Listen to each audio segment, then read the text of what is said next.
வயநாடு நிலச்சரிவு நம்ம பார்த்ததுலேயே ஒரு மோசமான இயற்கையின் கோர தாண்டவம்னே சொல்லலாம். பல நூறு மக்கள் உயிரையும், பல பேர் வீடுகளையும் உடைமைகளையும் இழந்து ரொம்ப கஷ்டப்பட்டுட்டு வராங்க. இதற்கிடையே ஒரு நிகழ்வு நடந்தது.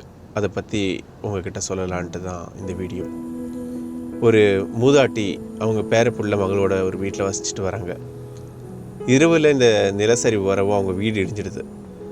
இந்த மூதாட்டியும் பேரப்புள்ளையும் மகளையும் சேர்த்துக்கிட்டு அந்த வீட்டுக்கு கூரைக்கு மேலே தஞ்சம் புகழ்கிறாங்க. எப்படின்னா உயிரை காப்பாற்றிக்கணுன்ட்டு.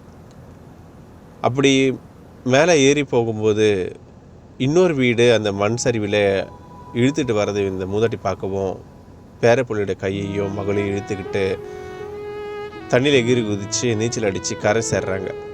கரை சேர்ந்த உடனே இவங்களுக்கு இன்னொரு அதிர்ச்சி. ஒரு ஒத்த கொம்பன் யானை நின்றுட்டுருக்கு.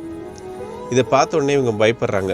அந்த மூதாட்டி அந்த யானைக்கிட்ட போய் கெஞ்சுறாங்க, எங்களை தயவு செஞ்சு ஒன்றுமே பண்ணிடாத, நாங்களே ரொம்ப கஷ்டப்பட்டு எங்கள் உயிரை காப்பாற்றிட்டு வந்திருக்கோம் அப்படின்ட்டு இந்த மூதாட்டி யானைக்கிட்ட கெஞ்சுது. இதை பார்த்து அந்த யானையோட கண்ணிலேருந்து தண்ணி வந்ததாக இந்த மூதாட்டி பேட்டி கொடுத்துருக்காங்க. இரவு முழுவதும் அந்த யானையோட காலுக்கு கீழே இந்த குடும்பம் தஞ்சம் அடைஞ்சிருக்கு. அந்த யானையும் இவங்களை எதுவுமே செய்யலைன்ட்டு இந்த மூதாட்டி பேட்டி கொடுத்துருந்தாங்க. ஒரு வாயில்லா ஒரு உயிருக்கு இவ்வளோ அன்பும் பரிவும் பாசமும் இருக்கும்போது மனிதர்களாய் நமக்கு எவ்வளோ இருக்கும்.